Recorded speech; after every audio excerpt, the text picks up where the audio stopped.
का स्वागत है आपके अपने यूट्यूब चैनल नौकरी तक पे। सबसे पहले हम बताएँगे कि यहाँ कौन है, कैसे हैं? इस सबसे पहले युवा होने के नाते चूँकि आपको पता होगा बीपीएससी शिक्षक बहाली के तहत हम सभी ने कितने आंदोलन किए, कितने मार खाए और सभी ने साथ भी दिया था। इसी बीच चूँकि आपकी आवाज़ को उठाने के लिए और आवाज़ उठाने का काम मैंने हमेशा किया है, तो आदरणीय माननीय सम्मानित भविष्य के भावी मधुबनी संसदीय क्षेत्र से जो सांसद हैं, जो बनेंगे यानी कहें मोहम्मद अली असरफ फातमी जी से हम वार्ता करेंगे। सबसे पहले सर आपका बहुत-बहुत धन्यवाद सर। शुक्रिया आपके यूट्यूब चैनल का कि आपने मौका दिया, आपसे बात हो रही है हमारी। चलिए और सबसे बड़ी बात ये होती है चुनावी मुद्दे और वादे। चुनाव का समय है, आपको भी पता है। मैंने सर से पहले भी बात किया हूँ और उस मैटर पे तीखे सवाल होंगे। तीखे सवाल ये, पहला कि सर आपकी सरकार युवा के लिए क्या चाहती है? क्योंकि सभी सरकार बनती है, बनने के बाद भूल जाती है। वादे, मुद्दे बनते रहते हैं। सर आप बताएँ इसके बारे में सर। देखिए, इस देश के अंदर सबसे जो इम्पोर्टेंट जो अ, हिस्सा है, वो कल का यूथ है, आज का यूथ है। वही देश का नेतृत्व करेगा, वही देश को आगे बढ़ाएगा। बहुत सदमे की बात है कि आज से 10 साल पहले इस मुल्क के उड़वी प्रधानमंत्री, जो कल होकर के प्रधानमंत्री भी बने और पिछले 10 साल से प्रधानमंत्री हैं, इन्होंने वादा किया था कि हम 2 करोड़ नौजवानों को नौकरी देंगे, रोजगार देंगे। 10 साल गुजर गया। अगर 2 करोड़ के हिसाब से नौकरी और रोजगार मिल गया होता तो 20 करोड़ नौजवान का मसला हल हो गया होता। लेकिन मैं नहीं समझता हूँ कि 20 लाख लोगों का भी मसला मोदी सरकार कर पाई। बल्कि जो लगी लगाई नौकरियां थी, वो भी लोगों के हाथ से कभी नोटबंदी में, कभी कोरोना में, कभी इंडस्ट्रियल पॉलिसी की वजह कर, कभी जो इन्होंने प्राइवेटाइजेशन शुरू किया है उसके अंदर, तो ये सब जो गलत नीति रही, और आप देखोगे इंपोर्ट बढ़ रहा है देश के अंदर और एक्सपोर्ट घट रहा है, तो ये जो इम्बैलेंस हुआ उसके कारण नौजवानों के हाथों से नौकरी चली गई, मिलने की जगह पर चली गई। चली गई। जी, जी। तो हम लोगों का लक्ष्य है कि चाहे कोई इंटर पास करे, कि मैट्रिक पास करे या ग्रेजुएशन करे, जी, उसकी जी। व्यवस्था करेंगे चलिए, आगे। बहुत अच्छी बात आपने इन्होंने ये कहा। देखा जी, जी। कि हमारे जो नौजवान लीडर है, जी। तो नौजवान ही को नौजवान की फिक्र होगी। तो तेजस्वी ने ये वादा किया था कि हम 10 लाख लोगों को नौकरी देंगे अगर हम मुख्यमंत्री बन गए तो। मुख्यमंत्री तो नहीं बन पाए, लेकिन जैसे ही वो उप मुख्यमंत्री बने तो उनके पास जो विभाग मिले थे उसमें उन्होंने काम किया और 5 लाख से ऊपर नौजवानों को रोजगार और नौकरी देने का काम किया। आप ये समझ लो कि थोड़े दिन और रह लेते तो जो वादा उन्होंने 10 लाख का किया था उससे ज्यादा लोगों को नौकरी मिल गई होती। और ये होता है, जो वादा करो उसको पूरा करो। और ये तो झूठे वादे करते हैं और कहते हैं मोदी की गारंटी है। अब बोलो ना, इनका 2 करोड़ नौकरी कहाँ गया? बिल्कुल, बिल्कुल टोकना चाहेंगे सर, सहमत आपकी बात से। एक बात तो बोलना चाहेंगे, जो लोग मुझे नहीं जानते हैं, पहले मैं उनको बता दूँ, मैं कॉम्बो पैक में काम करता हूँ। एक शिक्षक, एक पत्रकारिता दोनों को मैं देखता हूँ। सर ने बहुत अच्छी बात कही कि 17 साल बनाम 17 महीना। 17 महीना। ये वाक़ई में काम हुआ है और इसका जीता-जागता उदाहरण मैंने भी देखा, मैंने भी इस चीज़ को परखा है। लगभग 5 लाख नौकरियाँ देने का काम आपकी सरकार ने, महागठबंधन ने किया है। यानी अब बात आती है कि अब आने वाली, यानी अब जो आपकी सरकार बनेगी महागठबंधन की, चूँकि आप सांसद होंगे, ये मैं आपको शुभकामना इसलिए दे रहा हूँ, 100% आप बने, ये हमारी ढेर सारी शुभकामनाएँ। लेकिन मान लीजिए बाय द वे ऊपर सरकार नहीं बन पाती है, तब भी क्या युवा के लिए आप उतना ही मेहनत से काम करेंगे? ऊपर सरकार क्यों नहीं बनेगी? जी, आज आज हिंदुस्तान के अंदर सबसे ज्यादा जो तकलीफ में है वो नौजवान है, जी, यहाँ की महिलाएं हैं, और बेरोजगारी चरम सीमा पर है, करप्शन चरम सीमा पर है, चारों तरफ महंगाई है। आज देख लो, पेट्रोल का दाम हो, डीजल का दाम हो, गैस का दाम हो, खाने पीने बढ़ की गया, चीजों का दाम हो, बढ़ रहा है। आमदनी घट रही है खर्चा बढ़ और रहा खर्चा बढ़ है। रहा जी, है। जी, और ये जो लोग देश की सुरक्षा नहीं कर पाए, चीन आपके घर के अंदर घुस गया, आप बहुत बड़े अपने आप को देशभक्त बोलते हो, इनका काम दो समुदायों को लड़ाने के अलावा और उसके नाम पर वोट जमा करने के अलावा कुछ नहीं है। सर अंतिम समय आज आज रुक जाइए, आज वो फिर से वोट चाहते हैं धर्म के नाम पर। वो नौकरी की बात नहीं करना चाहते, वो कारोबार की बात नहीं करना चाहते, वो रोजगार की बात नहीं करना चाहते, जी, ये मुल्क की सरहदों का मजबूती के मामले में बात नहीं करना चाहते। वो देश के अंदर जो अर्थव्यवस्था है, जिसमें मुट्ठी भर लोगों के हाथ में दौलत जमा हो रही है, उसके बारे में बात नहीं करना चाहते।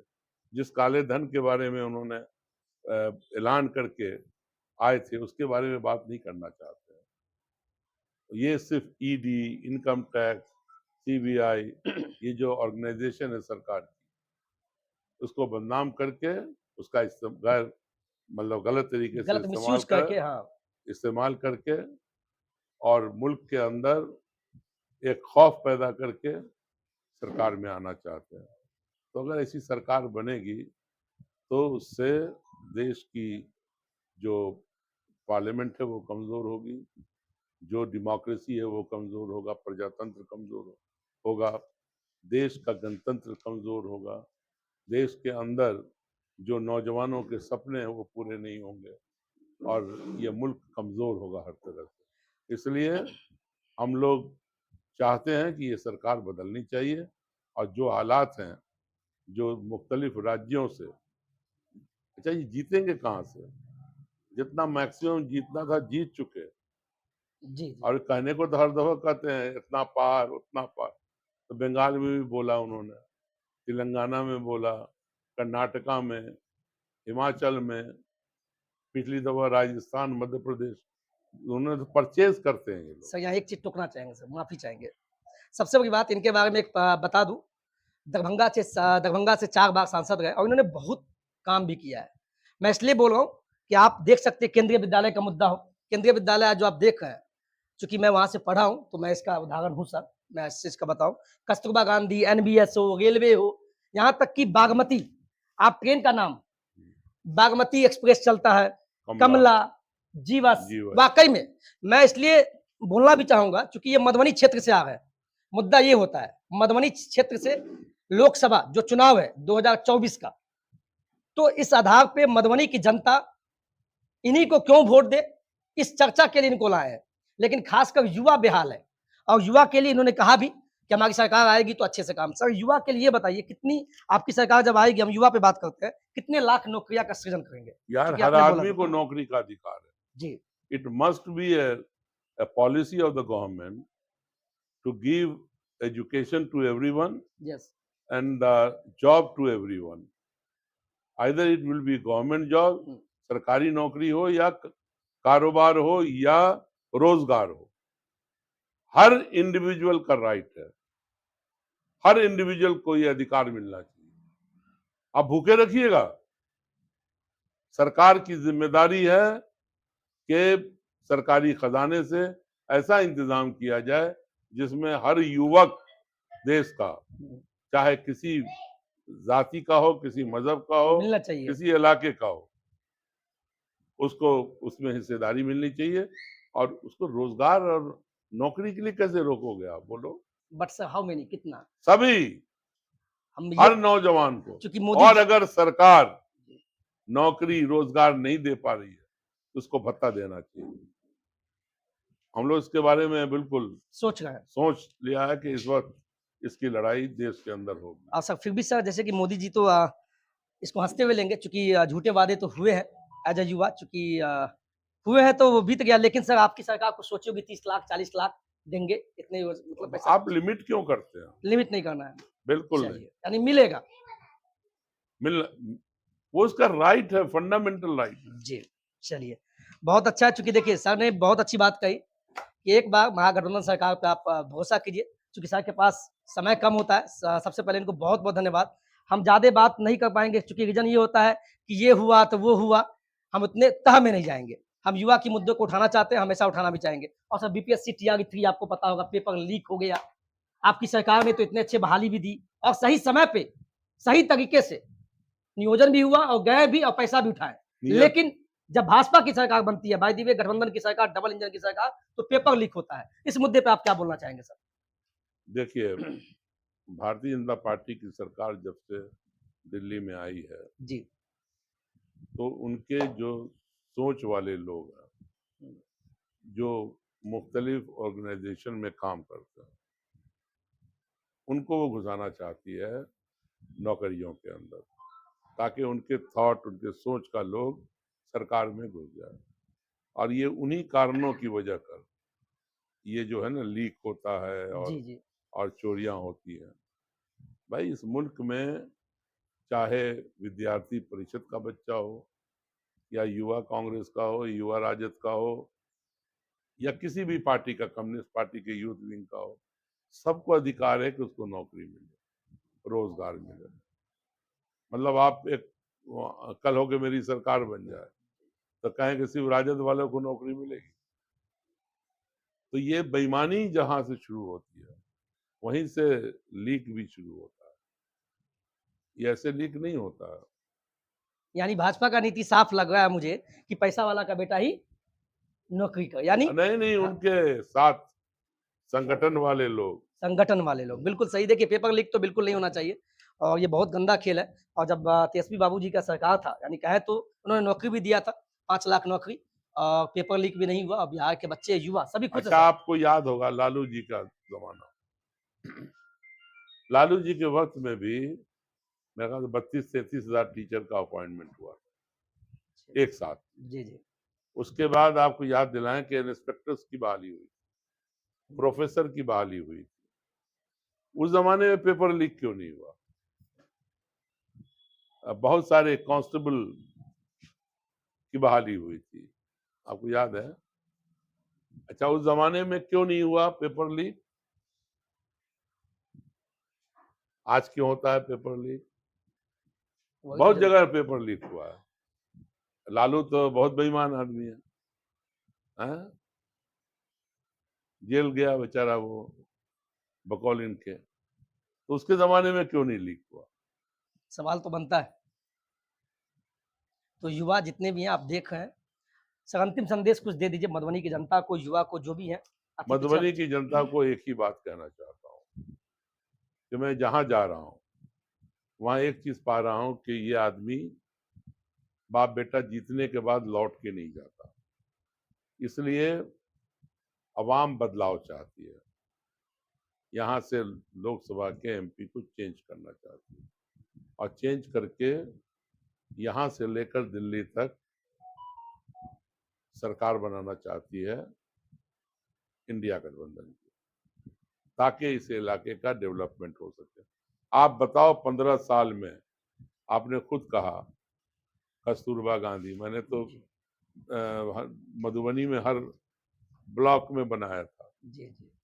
हम मंत्री थे एचआरडी के, जाके देख ली नवोदय विद्यालय उस वक्त हमने बना दिया था मधुबनी के अंदर।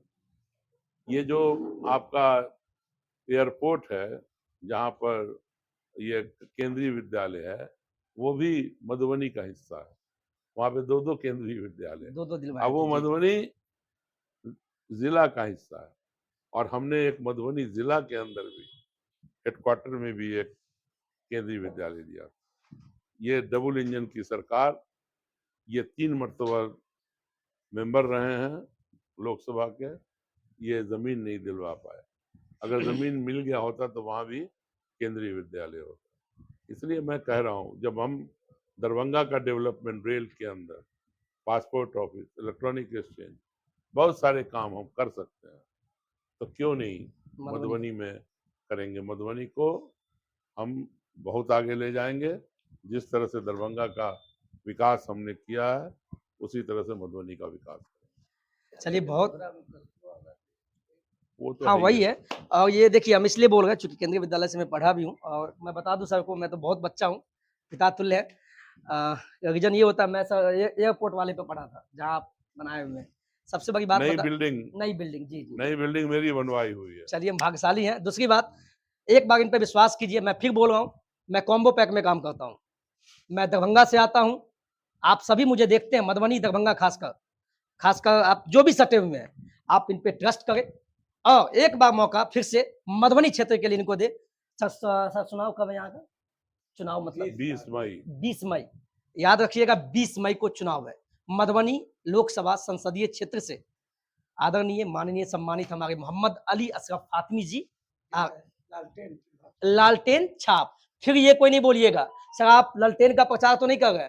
मैं फिर बोल दूं, युवा के लिए जो आएगा उनके लिए मैं आवाज उठाऊंगा, उनसे प्रश्न भी पूछूंगा, सवाल तीखे होंगे, हो सकता है कुछ प्रश्न चुभे भी, मैं सही प्रश्न भाजपाइयों से भी पूछूंगा, ये मेरा काम है सर।